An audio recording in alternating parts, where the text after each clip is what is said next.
And we are learning more about the victims on board the plane and helicopter. Whit Johnson is in Washington, D.C. with the latest for us. Good morning, Whit. Michael, good morning to you. There is an overwhelming sense of grief as this tragedy has touched so many different communities. At least 2 of the victims were as young as 12 years old, some dying alongside their parents. And we've been speaking with loved ones who are determined to keep their memories alive.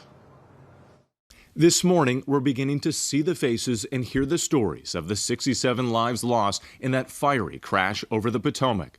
Flight 5342's first officer, Samuel Lilly, was just 29 years old and newly engaged. Tiffany Gibson telling ABC News her little brother was a kind soul.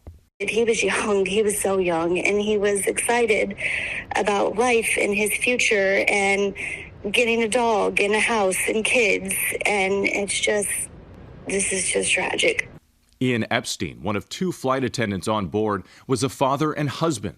His family saying in a statement he loved being a flight attendant because he truly enjoyed traveling and meeting new people, but his true love was his family. Elizabeth Keys being remembered as a strong, fearless woman who embraced life at full speed. She was killed on her 33rd birthday, returning home early from a business trip so she could go on a date with her longtime partner, David. Kia Duggins, a civil rights attorney, set to become a professor at Howard University Law School in the fall. Howard saying that Duggins dedicated her career to fighting against unconstitutional policing and unjust money bail practices. And U.S. figure skating mourning the loss of at least 14 athletes, coaches, and family members who were returning from a training camp. 12-year-old Brielle Byer, a cancer survivor, was with her mother, Justina.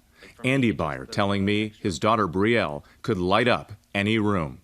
She was just such a fighter in everything she did, and she just lived life to the fullest with everything. She was so proud of herself in figure skating, and I will miss that so much. Spencer Lane, killed along with his mom Christine, was a 16-year-old figure skating phenom. His father Doug says he was unstoppable. Was a force of nature. He just had amazing athletic abilities and just was someone who you couldn't make him do something, but if he was like, hey, that's interesting to me, you couldn't stop him. Married Boston Skating Club coaches and former world champions Zhenya Shishkova and Vadim Nomov seen here competing in 1996. Friends calling their deaths a tremendous loss for the skating community.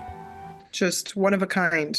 They cared about their athletes and were world champions themselves, and they were just champions in life. Now, removing victims from the wreckage is an incredibly delicate process. Sources tell us they have ceased diving operations for now until they can lift entire parts of the fuselage to the surface of the river.